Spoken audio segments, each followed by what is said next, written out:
Well, yes, looks like FIFA 2K news has returned, some rumors, and it's from a quite reliable source, so that's always interesting. So we're going to talk about that. There's also some leaks that are about FC26 that maybe correspond to that if we want to get in our conspiracy bag for a sec. So we'll go and discuss those things, and also a couple FC25 stuff, like Greats of the Game has been leaked. Yeah, nobody knows where it's going to come in, so we'll discuss that as well. If you guys would like to buy coins, you can go to mmoxp.com.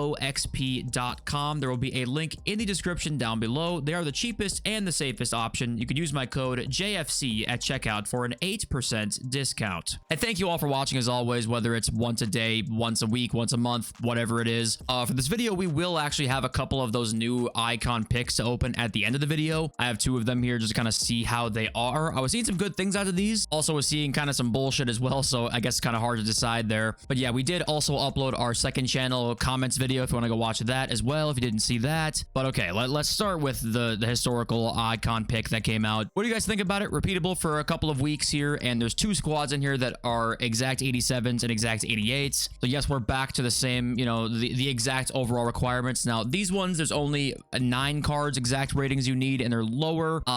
It's still not what you want to see, but it's not quite as bad as it could be. And if you guys got anything out of these today, then let me know in the comments as well. But the big thing that dropped was actually this Evo Elite Cup, and I actually finished this already today. I played through the entire thing today. I was gonna play Champs today, and I just played this instead. The win 16 reward is the Abidi Pele. You have to go 16 and 8 to get it. This card is like, is it really insane? It's very good, but it's not some like mind-blowing card considering the play styles and the stats and stuff like that. It's not just some like, oh my god, this would be 5 mil on the market kind of thing. Like, not really like that, but some really nice packs in here as well. And you need evolution players for your entire team, by the way. So one thing you guys can do with that is apparently every single cosmetic works as evolutions. So I think the badges do not work. These team of the year badges that you might still have in this section here, those ones don't work, but I think all the rest of these all work to make your card an evolution. So any 94 or less card, like for example 94 Lothar Matthäus, if I wanted to use him in this cup, I could just go like this and now he's an Evo. These cosmetics do count for that, just kind of help you guys out if you do end up doing the cup one day. But okay, let's just get on to the leaks and news now. We got a lot of stuff to talk about, so let's start with this, because this is something that like people are kind of hyped up for, but I actually low-key think it's not going to be what we think it's going to be. So Greats of the Game we know is coming. We have both card designs actually leaked, and they're right here. So Ramirez has the card design there for the hero, and then Roberto Carlos has it for the icon, obviously. Those are just predictions there, and I think unfortunately what is going to happen here is these are going to probably be only women's cards if I had to guess, because we did just have it confirmed that we are going to have 4 weeks of shapeshifters, and then that goes straight into futties. So to me, I think we'll get 4 teams of shapeshifters, and these Greats of the Game cards will be kind of on the side. But I think one way to justify this being a side promo is like making them only women, right? Like if they were to be only women, it makes sense for them to be a side promo rather than a full-on like Friday content day and full promo week if it was going to be like everybody, right? And maybe what they actually do here is just make SBCs out of them. Say there'll be only 3 or 4 of them, so just, you know, make them SBCs. That might be kind of interesting, but why not make the men's cards in there too? I talked about this, I think, a couple weeks ago now, or a week ago or so, when these were confirmed. I'm like, why not? Who cares if it's the women's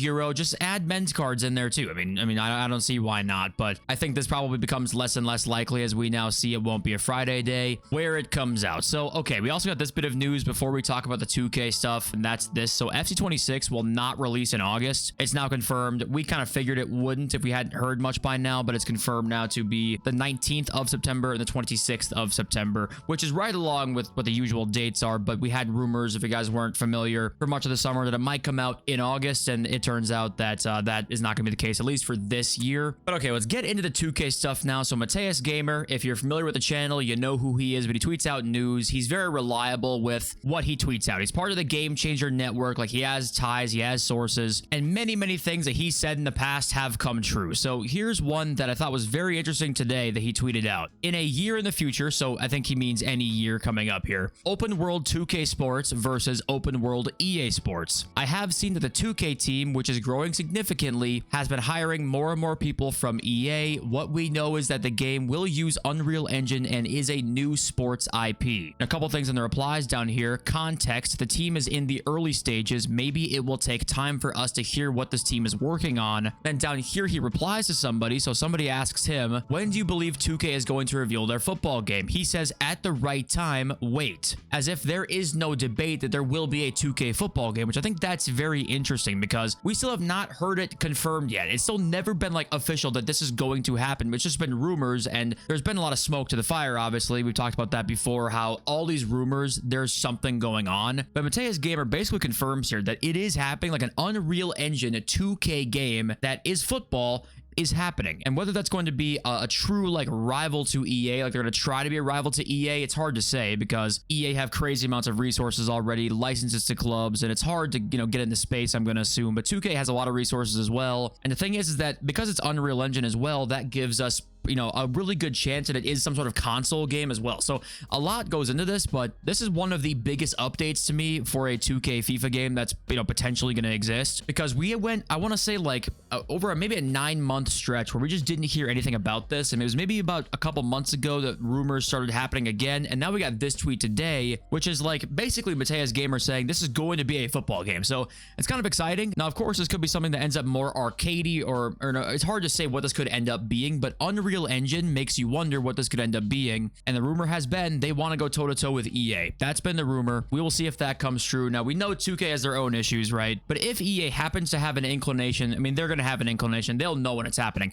If they know that 2K is making a game to try and compete with them, and it's going to have an open world, they might go out and try and make one immediately. Because if you're not familiar, NBA 2K has an open world type thing with their NBA games that is rumored to come out like in next year's FC games. So maybe they're thinking like 2K is probably going to do that. We got to compete within the open world aspect of this. So now that's why they were really focused on that for the last year or two as these rumors have existed. Now, this came out, I want to say about 4 or 5 hours later. Okay, so take that. This is interesting because was this like a leak that EA pushed out because they saw 2K news maybe? Now, I'm just seeing one tweet, maybe a couple other tweets I saw too about 2K. It's not like it was breaking news or anything like that. So maybe it's a reach to say, but it is strange we get this leak like immediately after. So we got an FC26 game mode leak. EA is currently internally testing new Volta / FIFA Street / Rush game mode mix, indoor arenas, street, and beach. So 3 different like fields there. Disclaimer, info is based on what we have in the testing phase. Now, it's hard to say if this will be implemented with Rush as well in terms of Ultimate Team.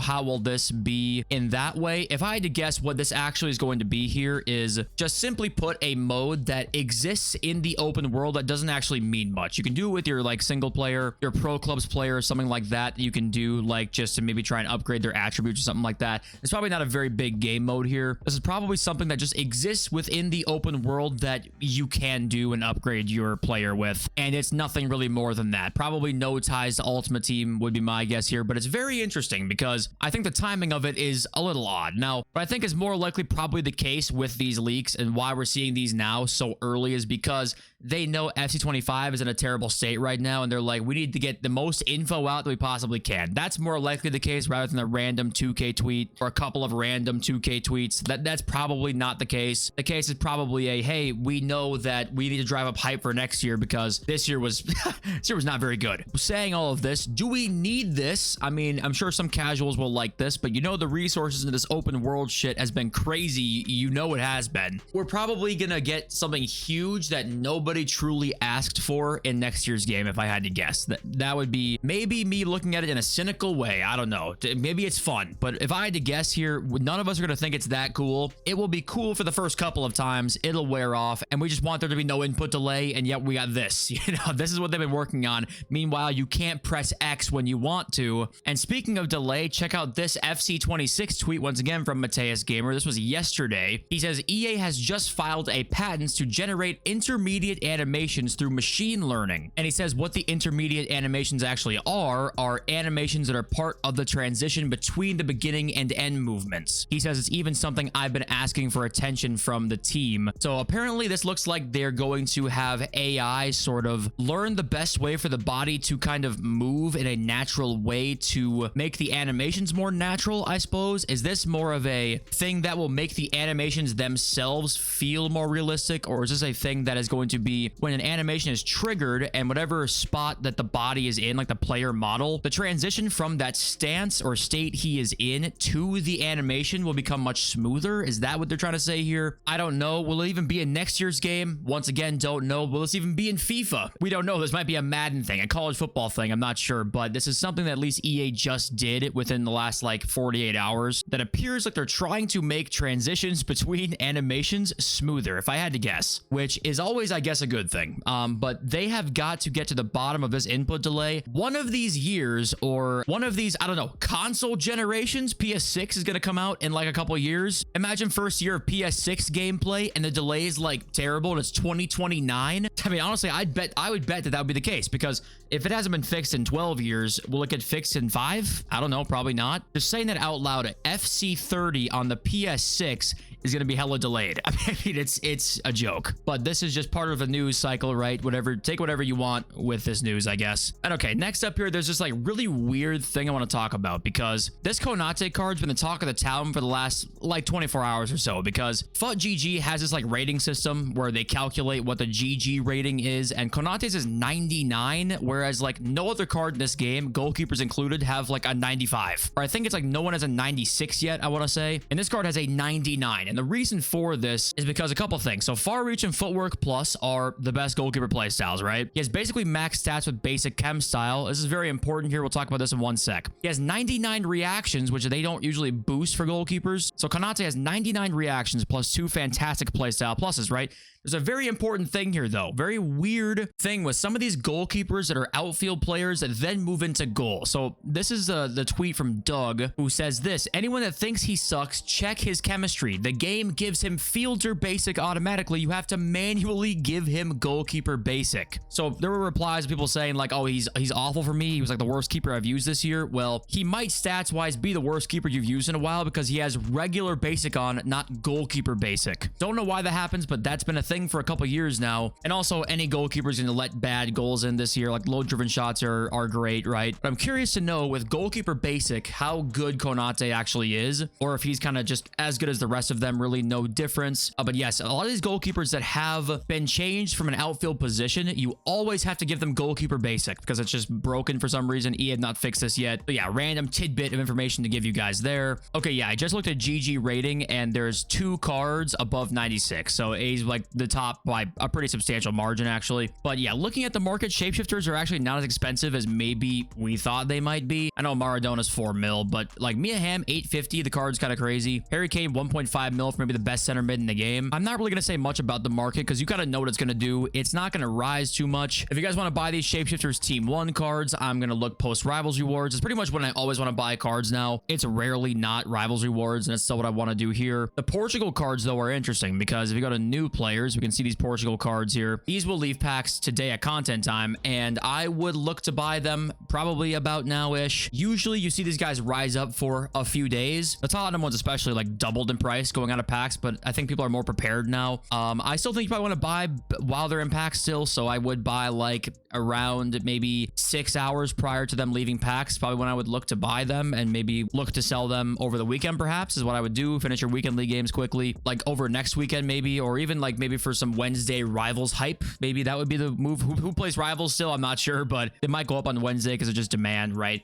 Yeah, that's what I would say. In general, it's been a good idea to buy these cards before they go out of packs, and in general, it's always been a good idea for these like weekly promo cards. Just wait till rivals rewards to buy them. So shapeshifters and obviously shapeshifter icon cards, you know, that all applies there. That's kind of all I gotta say. Fodder as well, I guess we'll talk about that too. 87s actually went up really high today. So once again, if you bought 87s sitting at were they 5,000, you made 4,000 a card. Unfortunately, you have to buy every rating to try and kind of see if you hit the jackpot on one of them. So that's kind of how this works now. But this will probably happen a few more times this year still, where 88s maybe go to 10k, 85s go to 7k, or 90s go to 20k. You know, it'll happen again this year, but that's now fodder investing. Fodder investing now, for I would say for even next year, if this stays too, is going to be you have to buy kind of every rating because you don't know what's going to drop and what cards will be needed in any of these SBCs. So you kind of have to club stock everything, which makes it worse because everything's worse because EA over time will literally make everything worse as much as they possibly can. But okay, let's read some of your comments and then we will open our 2 icon picks. So Jed VFX, he says, I remember in FC24 early game, Anticipate would stop the ball completely and it would not have any glitches or rebounds. But as time has went on, it seems that it does basically nothing at all anymore. And that's one of those things too that's always fascinating to me. Like, yes, there was a time, I think it was early FC24, that we all realized Anticipate was crazy. And it kind of was like tackling was or sort of how it should be. Yes, there'll always be like rebounds and stuff like that.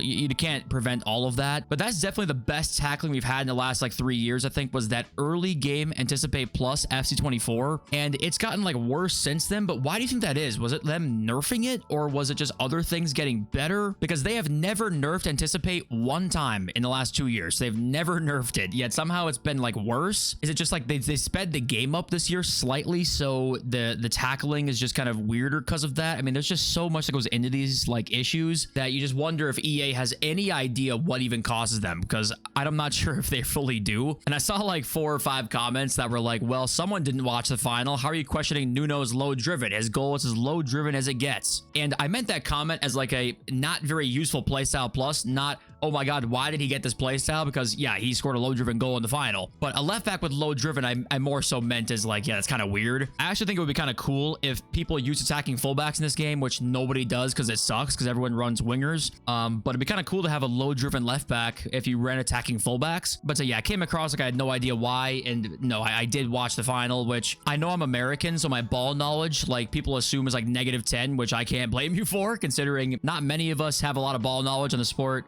But yeah, Rose and Mary J, if they had open world, what the fuck else could it possibly be tied to other than Rush? And this is one of those things too that is strange. What I think they're going to do though is they will have you kind of spawn in with your Pro Clubs character and you'll be tied with your Pro Clubs character to the open world system, basically. Or I say system, the open world setting. I think you'll spawn in with like your Pro Clubs guy and you can upgrade him through that way. And also they'll now add a way to upgrade him through monetization. I think they can tie a lot of like overall increases and stat increases on your Pro Clubs character to season passes now to try and incentivize that. I think we're going to see basically what 2K do, which is you spawn into the city and stuff with your My player, you try and increase the overall in, and it doesn't really have much to do with Ultimate Team, but it's another way to add monetization to the game basically through improving your pro player and also maybe giving him cosmetics, right? Like clothes and things that are kind of in the game right now that I think we would see go up by like, 5 times. I think that's kind of what they'll do with it, but there's no real answer to that. Honestly, it would have to be them drastically changing what Pro Clubs is probably, and you kind of have to make a player the moment you enter the game, because to get to Ultimate Team, you have to